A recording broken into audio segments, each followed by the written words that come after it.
And lots of folks here in Pennsylvania, of course, own firearms for various reasons, but it is, as we learned tragically this past weekend, it's so important to store those weapons and keep them in a very safe place. Yeah, storing them safely is key to owning a firearm. Well, our Megan Selensky joining us live this morning from downtown Erie with more on how to store your firearm safely. Good morning, Megan. Good morning. Mark Brissa, Saturday's fatal gun accident could have been avoided if gun locks and safes were used.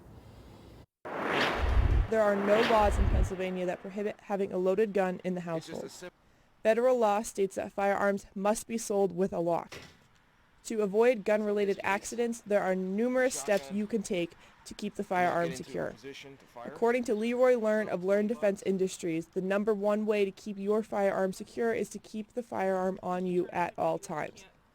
Leroy strongly suggests that long-barreled firearms be stored using a gun safe or lock and keeping the ammunition in a separate location. Concealed carry furniture, quick access gun safe, and gun locks are made for self-defense purposes.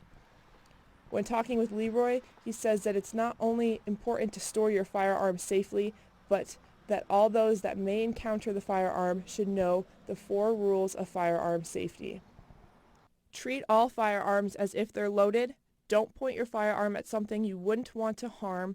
Keep your finger off the trigger until your sights are on target and ready to shoot, and know your target and what's beyond it.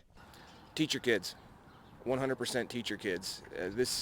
Again, knowledge will go farther than any mechanical device to stop them from getting to them.